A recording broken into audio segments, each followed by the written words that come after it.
Hello and welcome to Fully Charged. I am in a classic Aston Martin with pistons, with petrol, with 3 carburetors. Why? Well, because I'm taking this classic DB6 Volante to meet another classic Aston Martin that Aston Martin have made significantly more silent. It's not for everyone, but it is beautiful. There it is. Look at that. Enough of that loud but beautiful piston sound. It's time to look at the same car with different propulsion. This is such a British day, you couldn't make it up. British beautiful car, raining, dull, cold. This is a beautiful Aston Martin DB6 Mark II Volante. And this is an Aston Martin DB6 Mark II Volante. But that one has a petrol engine. This one, oh, it doesn't. This one's much quieter.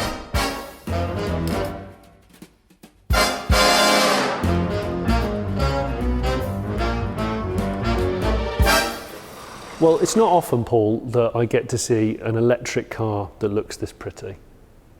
I mean, it is regarded as one of the prettiest cars in the world. For sure. And you see them every day. I don't see them every day. I'm very lucky, yes. Aston Martin works with the heritage home of Aston Martin, so we work with these cars all the time. We have somewhere around about 200 Aston Martins actually on site at Newport Pagnell. 200? Crumbs. So this is a very different project to what you've presumably worked on in the past. I mean, this is radical, really. This is right out there. So Yeah. This is us really looking at the future of Aston Martin ownership from a heritage perspective and really future-proofing the cars and also protecting the values of the cars and ensuring that these cars just don't become museum pieces that never get driven and enjoyed by the next generation. Yeah, because this, how much is this worth right now, this? A DB6? DB6 Mark II Volante, which is one of only 38 cars we've ever made, this is circa £1.5 million. Whoa, 1.5 million. So to start EV converting it, it's pretty bold. I presume converting it to EV, you've had to do it really carefully. You can't butcher a car like this. No. They only made 38 of these. Exactly. You get told off if you were to butcher it. Get told off by everybody, You'd including get myself. strung up. Yeah, well that's the thing, because you've obviously worked on keeping them period correct all this time. What we wanted to do with the EV conversion was to not destroy the patina of age and the provenance of the car, which is why this is a fully reversible EV conversion. Yeah. And we were very careful with the engineering team that we told them they must not drill another hole or cut a piece of metal out of the chassis. It's about this time that I ask for a drive. You're very welcome. Is that possible? It's not raining yet. I know it's due to rain today. The Later. weather's looking very volatile, but It's cold.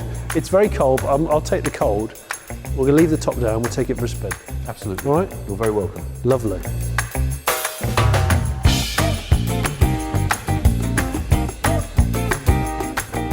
I'm going to get a drive of it now, which feels special already. I haven't even got in it.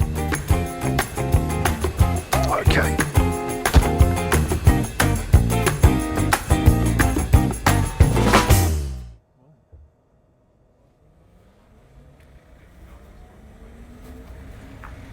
Feels so bizarre being in a classic Aston.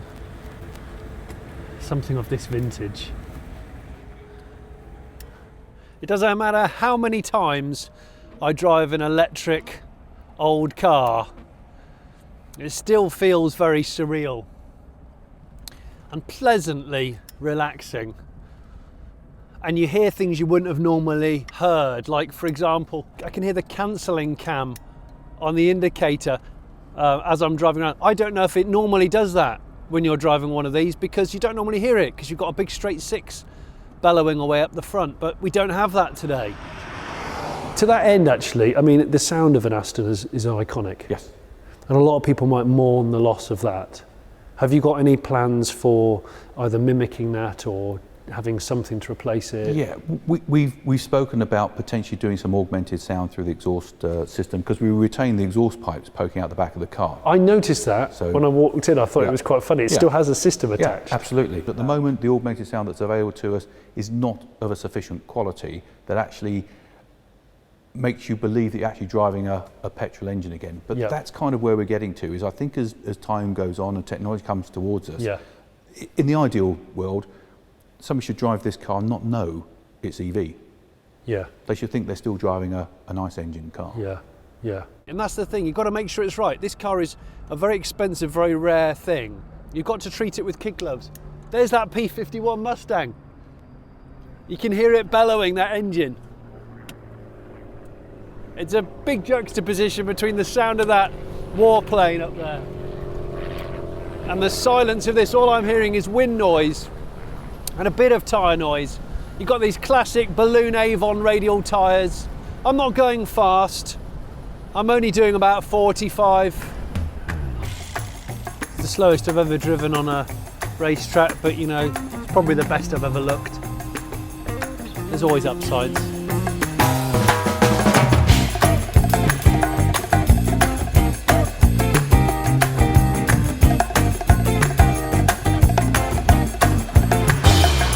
Some people can't drive a car like this in a city or a region if they wanted to, because of government legislation. Exactly. So that's where I guess something like this comes into play, because you could argue to somebody who's a purist, who says it should never happen.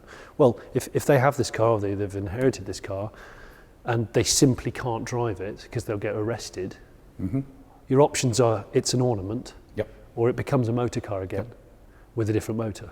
Absolutely. And as I say, the great thing with this is it's fully reversible. Yeah. So it's not like we're destroying the car and saying it will always be an EV. EV technology at the moment is moving on at a pace. And in 100 years' time, it's possible that something will replace EV technology. And if we destroy the car, then we've lost that forever. Yeah. But that's the clever part of this, is because we haven't changed the vehicle, that actually you have all these options open to you. So you're not actually closing off one type of driving. You're actually giving you a much broader spectrum of driving. There's also a customer that likes the look of a car like this and wants to just go out and use it, but they can't always go out and use it because they might live in a place where legislation stops them from driving a car like this. You've got to bear that in mind. If the rules of the world are changing, but you still want to drive a piece of history, a beautiful car, I mean, look at this damn thing. If you want to still drive this around the centre of Singapore or Hong Kong or London, Paris, changing the propulsion gives you that opportunity. It future-proofs classic cars in some way. When you first spoke about this idea, was something inside you, the purist inside you, who's been keeping these cars period correct forever, did it jar a little bit? Did you think, I don't know if this is going to work, I don't know if this is the right thing to do? No, it didn't with me, because I think that we're very aware of how these cars are wonderful in certain environments, out in the countryside, racetracks. But to be able to drive this car guilt-free in a city centre, I really truly believe this is the way forward. You know, and I've driven this car in an urban environment, and it's the most wonderful thing to be able to drive it guilt-free. And actually enjoy, sat there in peace and quiet, and look at the lovely Connolly hide, and you look over this beautiful curvaceous bonnet, and just enjoy being in an Aston Martin. And you enjoy certain aspects of it that perhaps are slightly masked when you're concerned about the water temperature and the oil pressure, and you're sat in traffic and it's getting a bit hot. All that just goes away, and you just actually just enjoy being inside what is one of the most beautiful cars in the world. How do you do a conversion like this? How did you start? We digitally scanned the engine bay without the engine in it to understand how the packaging was going to work, and then we packaged in what's in this car at the moment to be able to deliver us a concept that we could actually start to understand and study how it works in the car, and also to gauge our customers' reaction to it. And what was the reaction? The reaction's been amazing, actually. Has it? And there's been very, very few people who've been negative in terms of, well, you shouldn't be doing it. Everybody said, yeah, you should be doing it, and yeah, I think I want to do it at some point in time, and others just said, tell me when. Wow. I just want it done. My goodness. Presumably you're not just going to be able to offer it in this model. The front end architecture of this car is virtually the same on DB4, DB5, DB6 and DBS. So all those derivatives of which there's kind of about 3,500 cars out there, Yeah. we could actually apply this drivetrain to all of those vehicles. So you could actually take a Bond DB5 You could and take a Bond DB5 and fully EV it. Interesting. Today we're kind of doing a bit of R&D with you, in a way. You're our chief development driver today. Am I? Yeah. Just for today? Yeah. I'll take that. Okay. This feels very special. Very special. To be given early access to a project like this in its infancy.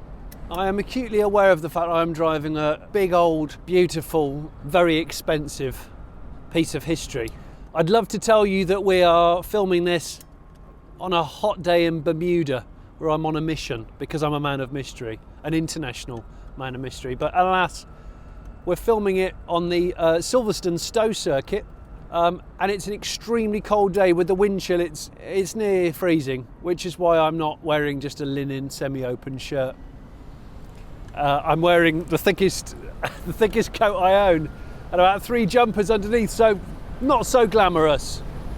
And it is raining a little, but forget all of that. You're here to escape. That's what classic cars are here for. They're not practical. They're about escapism, about drinking in the history. This car still smells really, really wonderfully old, aged. Most people see a car like this and they think 007, James Bond, and there's no doubt that that is Aston Martin's strongest brand extension. But of course the original Bond car was a DB5, this is a DB6, so similar DNA of course, but a later car. Prince Charles has one of these. In fact, I'm pretty sure that Prince Charles got given his for his 21st birthday by his mum, aka Queenie. He's kept it in the family, and so Will and Kate had it to leave the wedding. Now imagine if Will and Kate left in an electric one, because remember, Prince Harry and Meghan, they left their wedding in an E-Type Jaguar Zero, which is a similar ethos to this. Now, Charles being a progressive guy, bit of a free thinker, his has been converted to run on fermented wine. But you imagine what's the next phase for his classic DB6 Volante. I could totally see it being EV. I could see Charles embracing that. Why not? It's reversible. If you change your mind, you change your mind. It's private property that I'm driving this car on, because Aston don't have this car ready for road use yet, because it's still in its very early phases. They won't show me the gubbins under the bonnet. There are no firm details on that. You've got the wood-rim steering wheel here with the DB logo on the horn push and the Aston wings on the gear shifter. I've got it on the gate, second gear position, and you just leave it in that. The key in the ignition is in the same hole. Of course, the rev counter's just sitting there doing nothing. The dash is untouched from what I can see. It is. Are you going to keep it as was? Is Yeah. this the plan? I mean, that's part of the reversibility of what we're doing. So Yeah. we will repurpose these gauges. Some of the original gauges will come out and be replaced by gauges that will then give us information that's more appropriate to an EV powertrain. Yeah. But if you ever put the ICE unit back in, then we just put the gauges back in, connect them all up. So there'll be similar versions of what already They'll look exists. identical, but they will give you different information. Okay, that's cool. And where's the charge point? Where does it live? Where the fuel filler cap was. Right, okay. So again, very specific with the engineering team, do not cut holes in my body and chassis. That was kind of job one, do not cut holes in my car. It's a £1.5 million car. Exactly. And because we repurpose things like the fuel filler cap, we can put the fuel filler cap, the original filler cap, back in, put the fuel tanks back in, and it runs on petrol again. What will happen to the engine? Where will it go? Will you put it under a sheet in the corner of the garage? We can either store the engine, or we think it'd be quite fun to actually put it in a glass case and for somebody to have it actually in their dining hall, at the end of the dining hall with some lights on it.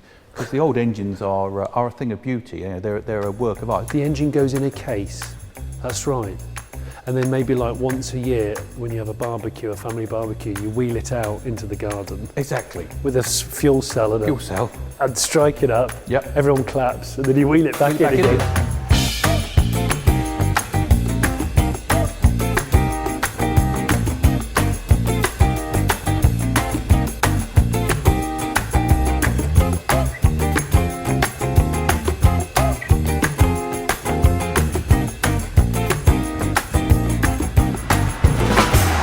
Well, and like you said, a lot of people who like the idea of a classic car, they might even buy an Aston Martin purely for the aesthetics. They might not really care what's going on under there, and it might just seem too complicated and oily and fussy. They are complicated. You're absolutely right in terms of there will be this generation that will kind of look at an internal combustion engine car and go, well, that's just far too hard.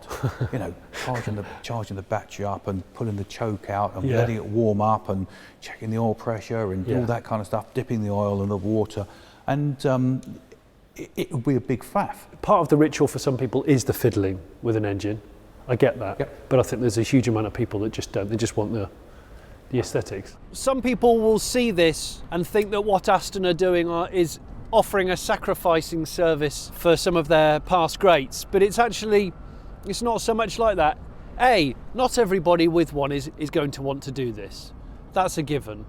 But secondly, there are people that inherit these cars, a different generation of person that might be too scared to use them, or it might be too complicated for them to get around into their head about warming up an old engine and looking after an old engine. And there are some people that buy a car like this because they just love the way it looks and the way it makes them feel, and they're maybe less bothered about the engine and the gearbox and the smell. I'm kind of torn, personally. I think some classics work really well as EVs. And I think others maybe should be left as piston cars. But there's no doubt what Aston is proposing with this is that they'll take your car and they will sympathetically convert it to electric and make sure it's completely reversible, in the same way that Jaguar said it with the E-Type 0. When's your deadline for a version of this to be signed off and gone, we know how to do it, the recipe's right, we know what we're going to charge for it? I think we're probably 12 months away from that point. 12 months? Yep. And I guess also it's going to be warranted, right? Yeah, absolutely. Because it's everything we do has to be you're warranted. bringing an Aston back to Aston. Yep, absolutely. And the conversion, will be done by Aston Martin. It'll have a provenance certification with it to say that we've actually changed it from ICE to EV power. Yeah. And we'll do the same if we ever reverse it again as well. Let's say in 100, 200 years' time, people will look at that and say, I understand when that was done. That was done by Aston Martin. It works in 2020. It came in for a conversion. It's strange, isn't it? Because you don't know what's going to happen. And it just adds to the provenance of the car. Yeah. So even cars that maybe have kind of lost some of their history along the way, it kind of almost resets the clock and gives the car a completely new life. Yeah. We've got cottage industries emerging more and more as the months go by, who are going to be converting classic cars into electric. And then we've got OEMs like Jaguar, like these guys, who are saying, if the customer wants that, we can do that. And that's a good thing. That is a good thing. Any word on the aesthetics of what's under there? Because we've seen a couple of, small projects on a classic EVs where they've tried to make the powertrain, the EV powertrain, look like a piston engine a bit. Yeah. And it sounds awful, but actually it seems to look good. Yeah, that will be done by the design team at Gaydon. They've got some really cool ideas as to how it should look under the bonnet. Oh, you've already got some plans on the table. Some ideas as to what it would look like. I'm looking forward to seeing that. Yeah, it should be pretty cool. I think when you open the bonnet, for it to look like something it isn't necessary. Everything about an Aston Martin is authentic. We use leather because it's authentic. Everything on the car is authentic. What looks like aluminium is aluminium, and steel is steel. It smells lovely, I've got to say. When you open the bonnet, really nice. It should look authentic, like something that's modern and something that's very EV. Yeah. To make it look like the 4-litre 6-cylinder engine, I think it wouldn't be the way that Aston Martin go about things. Yeah. We like genuine things that are authentic. Is this its first iteration that this is in? Because you can't tell me the spec of the motor and the batteries. And No. This really is a running concept vehicle. Yeah. This is just for us to prove out that we're on the right track.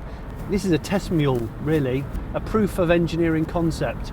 And by that, what they mean is it's pre-concept car, really. It's definitely pre-production. It's just to see if this sort of thing works. When we laid down the specification for this car some while ago, what we want to achieve, the engineering team said that's right kind of on the spectrum. That's almost not possible to achieve. We're not sure we can deliver everything. And then after a relatively short space of time, they started to say, well, actually, you know what, we can achieve that. And now we're at a point where they're saying, well, actually, we can achieve more. And that's how fast all that EV technology has been developed. So I'm absolutely convinced we can deliver what we want to deliver to the customer, which is a car that has an authentic feel, authentic performance through EV powertrain. Yeah. Okay. So what we want to do is to mimic the performance of the outgoing 4-litre 6-cylinder engine. Yeah. That way we don't have to do any extra tuning to the car, so we haven't got to change the braking system or the suspension system. We even mimic the weight of the outgoing engine and transmission with the EV power plant. So dynamically the car is exactly the same. Right, so weight distribution, same, curb weight, same. Exactly. Okay. Will the range be similar to the petrol car? Yes, is that absolutely. the idea? That's the idea. Okay. Is everything mimics the 0-60 time, the top speed, the range should mimic exactly the outgoing internal combustion. Because it's quite a quick car for its time. It was in its day, absolutely. We don't want to fundamentally change the car. The car's wonderful. The car's a fantastic car to drive. Yeah. All we're doing is giving it a heart transplant. A heart transplant. Yeah, that is good.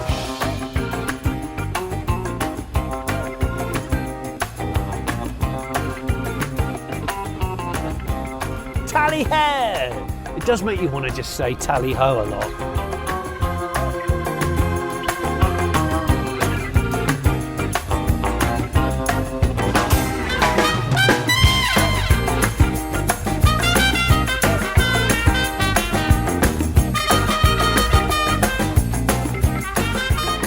Bit of regen braking, look.